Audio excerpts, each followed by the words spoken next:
Cancer de la vessie, 10 000 nouveaux cas par an et deuxième cancer des voies urinaires. On voit ça tout de suite avec mes invités.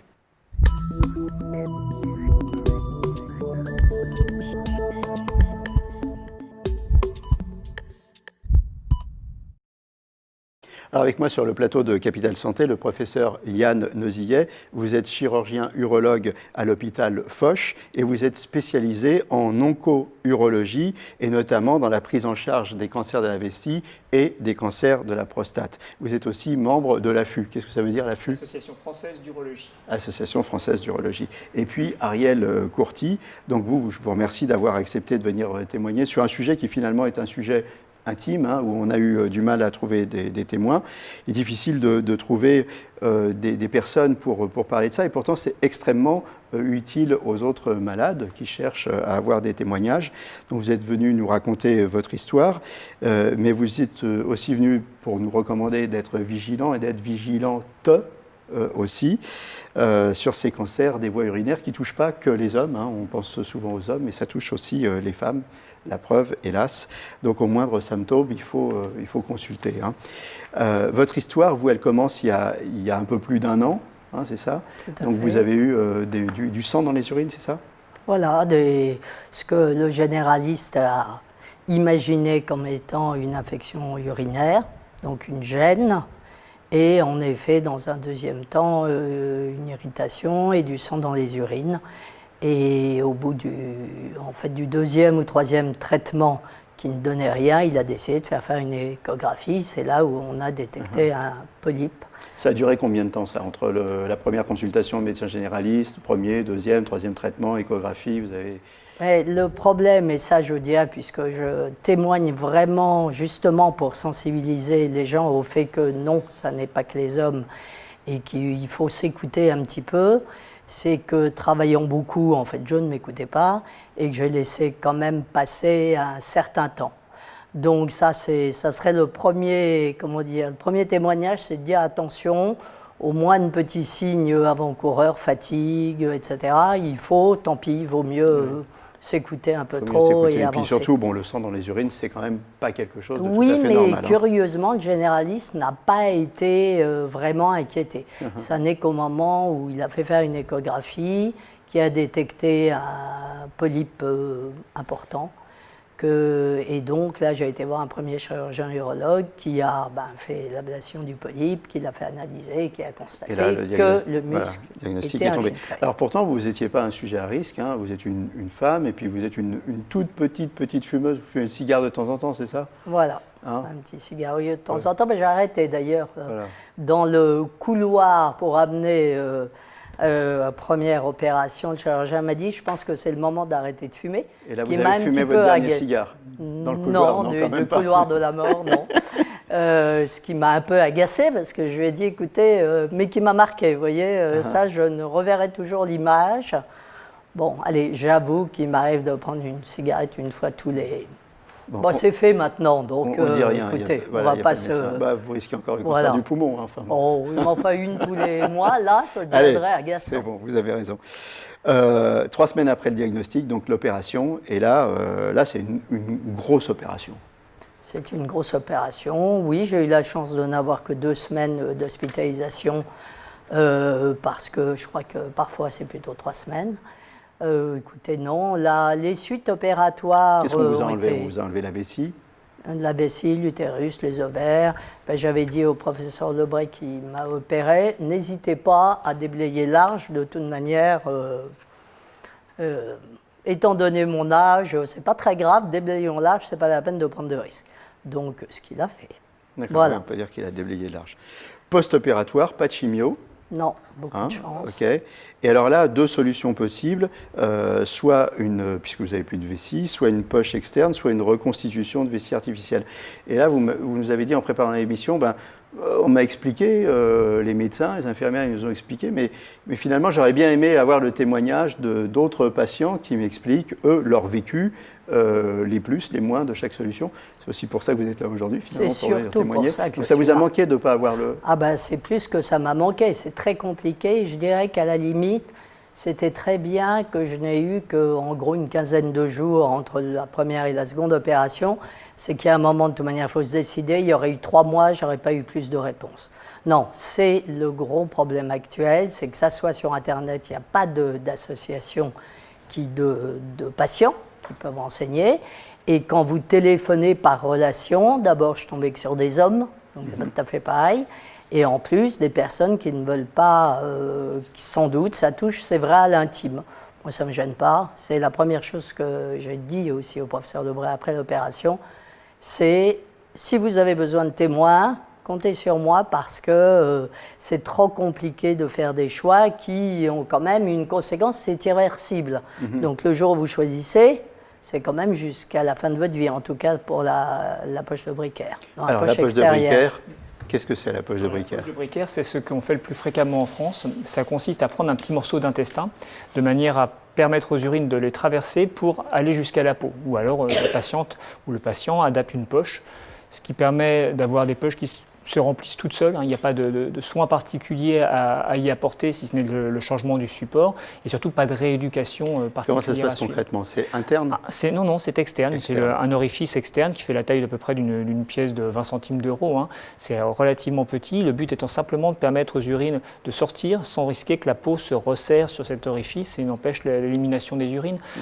Ça sort tout à fait spontanément. Il n'y a pas d'effort physique à faire. Donc la seule contrainte, c'est de vider la poche. De temps en temps. Exactement. Donc, il faut sûr que ça modifie le schéma corporel, ça change l'image que l'on a de soi-même. À l'inverse, le remplacement de vessie permet d'éviter cet écueil, mais justifie une forte rééducation et donc une capacité du patient. Et ce n'est pas dans tous les cas, je crois que c'est 20% des cas. Ce n'est pas pour tout le monde parce qu'il y a des critères aussi de sélection basés sur la tumeur. Donc il y a non seulement la tumeur qui impose ses règles, et puis le patient qui a son mot à dire complet, et en fonction de son choix, de ce qu'il veut faire ensuite, et donc de ses priorités, soit le respect de son intégrité corporelle, soit, j'aurais envie de dire, le respect de ses nuits, parce qu'il faut se lever plusieurs fois par nuit lorsqu'on a un poche externe, alors pour qu'elle ne soit pas gênante, vous la positionnez où? Alors, on la repère au mieux avant l'intervention avec des infirmières spécialistes et le chirurgien qui passent voir la patiente ou le patient avant l'intervention pour s'assurer dans diverses positions en fonction des vêtements que la poche arrive au bon endroit et ne posera pas de problème ultérieurement. Et en général, donc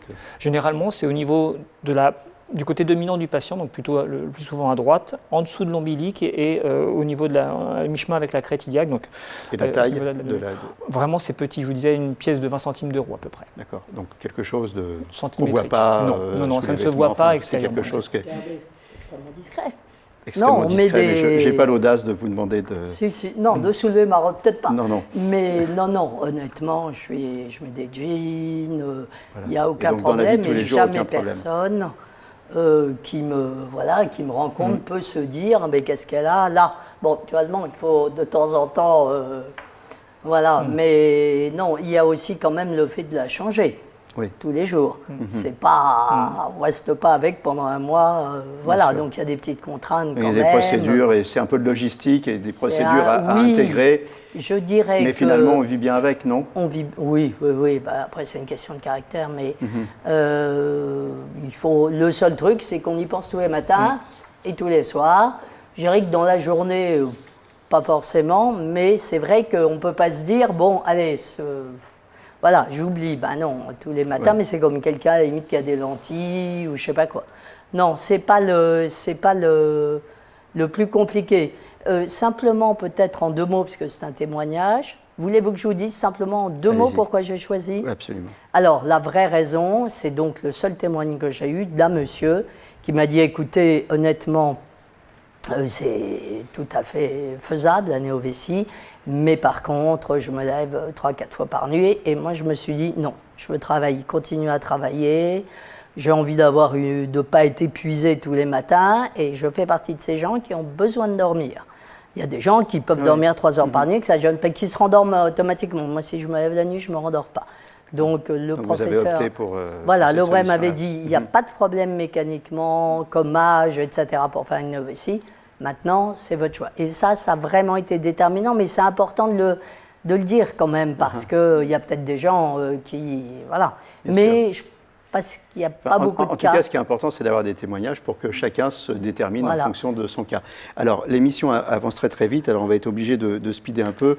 Je vous pose des questions très rapides comme ça. Les symptômes qui doivent nous alerter. Le sang dans les urines. Le sang dans les urines, ça, on va consulter tout de suite. Les populations à risque. Les fumeurs, en premier lieu. Certains métiers, l'industrie du caoutchouc, de la teinture du cuir, mais c'est donc principalement le contact avec tabac. des produits chimiques. Des produits chimiques qui sont éliminés ou dans des les médicaments urines. aussi. Alors des médicaments, anciennement, les médicaments qui causaient des tumeurs de vessie ne sont plus en vente et ne sont plus utilisés aujourd'hui. Alors plusieurs cas de figure. Dans le cancer de la vessie, les muscles sont touchés ou les muscles ne sont pas touchés. Soit le muscle est touché, et dans ces cas-là, c'est le cas de figure de madame, où on est obligé de retirer la vessie, parce que malheureusement, on ne peut pas contrôler la maladie autrement. Soit le muscle n'est pas touché, et alors on peut conserver la vessie au prix de résection de la tumeur par les voies naturelles et de traitements pour éviter la récidive, qui consiste à mettre des produits dans la vessie, soit du BCG, le bacille de Koch, soit de la chimiothérapie, de la mitomycine. Mais il y a des récidives, non? Le risque de récidive est de l'ordre de 20% dans le meilleur des cas, près de 60-70% dans les cas les plus agressifs, pour les tumeurs qui ne touchent pas le muscle. Pour les tumeurs qui touchent le muscle, le risque de récidive après l'opération va de 10 à 50% en fonction là aussi de la gravité de la maladie. Il faut dire que pour les tumeurs qui ne touchent pas le muscle, les pronostics par contre sont assez bons. Hein. C'est 80 à 90% de taux de survie à 5 ans. Tout à fait. Quand on donne des taux de survie, on ne le dit pas assez souvent, c'est survie à 5 ans. Exactement. C'est pas survie. Exactement. Et c'est vrai que ce sont des chiffres qui, lorsque le suivi est régulier, c'est aussi un point sur lequel il est important d'insister, c'est-à-dire que lorsqu'on a une tumeur de vessie, c'est un suivi qui doit être ensuite très régulier et auquel il ne faut pas... Tous les 3 à 6 mois en fonction, là encore une fois, de l'agressivité. C'est un cancer agressif en fait, qui se redéveloppe très vite. Tout à fait. C'est ça. Alors qu'est-ce qui fait cette agressivité en fait? C'est que dans la vessie, en fait, l'urine stagne. Exactement. Et en fait, tous les produits ou tout ce qui est inflammatoire dans la vessie, ça stagne là. Et c'est pour ça que c'est un terrain favorable au cancer. C'est exactement ça. Les carcinogènes inhalés, que ce soit la pollution, le tabac ou autre, sont éliminés par les urines et le réservoir étant la vessie, le temps de contact avec les carcinogènes est d'autant plus prolongé que l'on fume régulièrement et que l'on va peu aux toilettes. Et c'est certainement pour ça d'ailleurs que les femmes sont de plus en plus fréquemment atteintes parce qu'elles fument tout autant que les hommes aujourd'hui et que par contre elles vont moins fréquemment aux toilettes parce que les circonstances ne sont pas toujours aussi favorables. On arrive à la fin de la mission, il nous reste 20 secondes pour conclure. Un message. Surtout un message que les personnes qui ont été concernées acceptent de témoigner et voilà, et d'être très vigilants et ne pas hésiter à demander aux généralistes de faire une échographie très vite, au moins de petits signes. Voilà. En tout cas, aujourd'hui, vous allez bien, vous êtes radieuse et ça nous fait plaisir. Voilà, je vous remercie tous les deux d'être venus sur le plateau de Capital Santé. À très bientôt pour un autre numéro et d'ici là, portez-vous bien.